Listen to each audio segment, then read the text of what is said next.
આજનો સવારનો નજારો જોઈ લો, બહુ સરસ નજારો છે. વરસાદ ચાલુ છે. ત્યાં હું છે વરસાદનું વાતાવરણ, વરસાદ ચાલુ છે. તમારે ત્યાં વરસાદ છે કે નહીં કોમેન્ટમાં કહેજો. એવો જ વરસાદ ચાલુ છે. અહીંયા આપણે લઈને આવ્યા છે ગેડી પૂરી. તો આપણે અહીંયા ગોળ પલાળી લીધું છે અને ગોળનું પાણી ગાળીને આપણે લઈ લીધું છે. અહીંયા આપણે ટોપલું લઈ લીધું છે, વરિયાળી લઈ લીધી છે. અહીંયા આપણે ઘઉંનો લોટ લઈ લીધો છે. આપણે મોણ માટે તેલ નાખી દઈએ.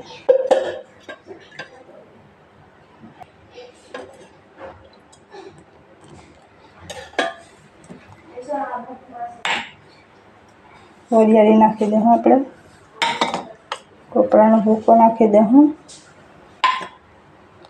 આપણે બધું મિક્સ કરી દઉં.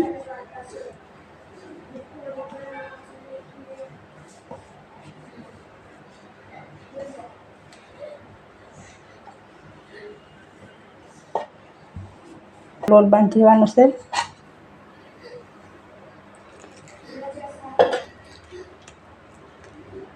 આપણે લોટ બાંધી દઈશું. આ રીતના આપણે લોટ બાંધી લીધો છે. આપણે પૂરી વણી લઈએ. આ રીતની આપણે પૂરી વણી લીધી છે. બહુ વાસી નહીં કે બહુ જાડી નહીં. આ રીતની રાખવાથી આપણે પોષી રહેશે, નરમ પૂરી બને છે. ખાવામાં બહુ સારી લાગે છે. આપણે આ રીતના બધી પૂરી બનાવી લઈશું. આ રીતની આપણે બધી પૂરી વણી લીધી છે. તો આપણે અહીંયા તેલ મૂકી દીધું છે. આપણે ફ્રાય કરી લઈશું.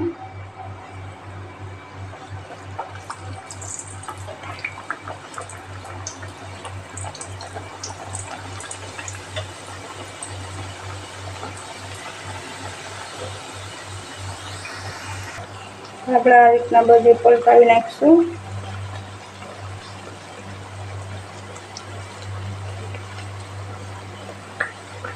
આવી જશે. તો બધાને શ્રાવણ મહિનાની હાર્દિક શુભકામનાઓ. આ રીતની પૂરી ફ્રાય થઈ ગઈ છે. બહુ સરસ સુગંધ આવે છે. વરિયાળીનો ટેસ્ટ બહુ સારો લાગે છે. ટોપરાનો આપણી પૂરી ફ્રાય થઈ ગઈ છે. આપણે કાઢી લઈશું.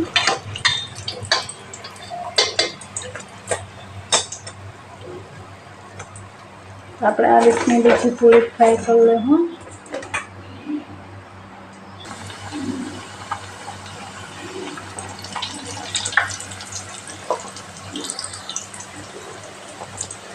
આ રીતના બનાવવાની ટ્રાય કરજો. શીતળા સાતમ આવે છે હમણાં, ત્યારે બનાવજો.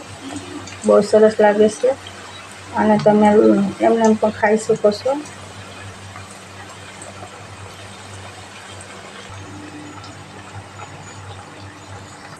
તો આપણે રીતના અમે સાતમમાં પણ બનાવીને તૈયાર કરીએ છીએ. વરિયાળી, ટોપરાનો ભૂકો અને બધું નાખીને. તો તમે કઈ રીતના બનાવો છો કમેન્ટમાં કહેજો. ને આ રીતના ટ્રાય કરજો. બહુ સરસ લાગે છે. ને મારી ચેનલમાં સપોર્ટ કરજો. બધાને જય માતાજી, જય શ્રી કૃષ્ણ. ફરી બ્લોગમાં મળશું.